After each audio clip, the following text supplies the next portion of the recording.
ये जो कहानी आज हम सुनने जा रहे हैं, ये सिर्फ एक कहानी नहीं है। ये तो एक एहसास है, एक माँ के प्यार का, उनके त्याग का। कहानी का नाम है ममता की रोशनी।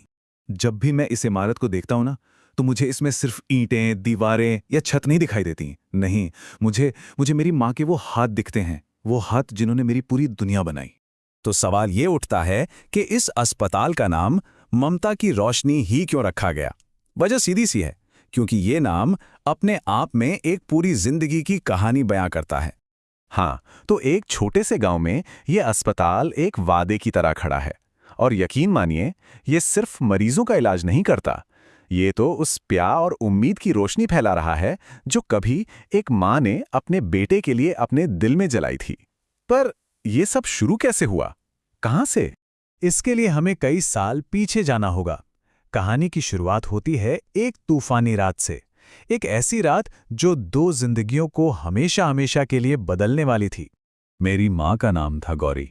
उनकी दुनिया बहुत खाली थी, बहुत अकेली। सच कहूं तो उनका कोई नहीं था। दिन आते थे, चले जाते थे, पर उनका अकेलापन वो कभी कम नहीं हुआ। और फिर वो तूफानी रात आई। बादलों की गड़गड़ाहट, तेज बारिश और उसी बारिश को चीरती हुई एक बच्चे के रोने की आवाज। वो मैं था, एक बेसहारा बच्चा। बस उसी एक पल में सब बदल गया। एक अकेली औरत को जीने की वजह मिल गई थी और एक अनाथ को अपनी पूरी दुनिया।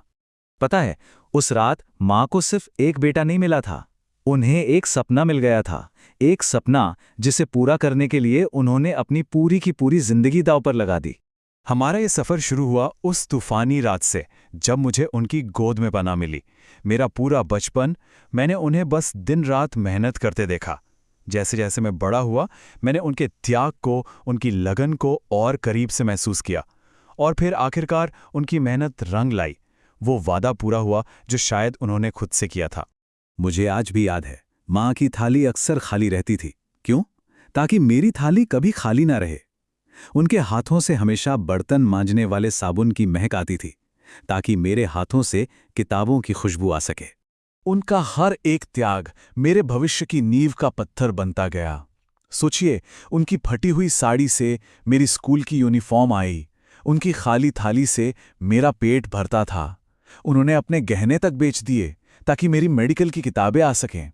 और उनके वो खुरदुरे, घिसे हुए हाथ, वही तो कीमत थे मेरे साफ सुथरे सफ़ेद डॉक्टर के कोट की। सच तो ये है कि मेरी कामयाबी की हर ईंट उनकी तकलीफों से बनी थी। उन्होंने मेरे रास्ते के सारे कांटे खुद के लिए चुन लिए, ताकि मेरा रास्ता बिल्कुल साफ रहे, बिल्कुल चिकना। और फिर आखिरकार वो दिन आ ही गया। वो दिन जब उनकी सालों की तपस्या और मेरी मेहनत रंग लाई। वो दिन जब उनका देखा हुआ सपना हकीकत में बदल गया। हाँ, मैं डॉक्टर बन गया था। पर यह सिर्फ मेरी जीत नहीं थी, बिल्कुल नहीं। ये तो मेरी माँ की दुआओं की जीत थी, उनके अटूट भरोसे की जीत थी। जब मैंने उन्हें ये खबर सुनाई, तो उन्होंने कुछ कहा नहीं, एक शब्द भी नहीं। बस मुझे देखती रहीं, और उनकी आंखों से चुपचाप आंसू बहने लगे। वो खुशी थी, वो गर्व था, वो सुकून था कि सालों की मेहनत आखिरकार सफल हो गई। उस दिन मैं बस इतना ही कह पाया, माँ, आज मैं जो कुछ भी होना, वो सिर्फ और सिर्फ आपकी वजह से हूं। और ये सिर्फ शब्द नहीं थे, यही हकीकत थी। मेरी हर कामयाबी, मेरी हर सांस, सब कुछ उन्हीं का तो दिया हुआ था। लेकिन रुकिए, कहानी अभी खत्म नहीं हुई थी। असल में ये तो एक नई शुरुआत थी। मैंने अपने गांव में एक अस्पताल बनवाने का फैसला किया, और उसका नाम मैंने रखा ममता की रोशनी। क्योंकि ये कोई आम इमारत नहीं है, ये ईंट पत्थर से नहीं बनी। ये तो मेरी माँ के निस्वार्थ प्यार और उनके त्याग से बनी है। वो रोशनी जिसने कभी अंधेरे में एक अकेले छोटे से लड़के का हाथ थामा था, आज वही रोशनी पूरे गांव के लिए चमक रही है, सबको उम्मीद दे रही है। माँ का प्यार अब सिर्फ मेरा नहीं रहा, वो सबका हो गया है। ये कहानी खत्म होते होते एक सवाल जरूर छोड़ जाती है कि क्या माँ के प्यार की कोई सीमा होती है? क्या उसे कभी मापा जा सकता है? शायद नहीं। उसे तो सिर्फ महसूस किया जा सकता है।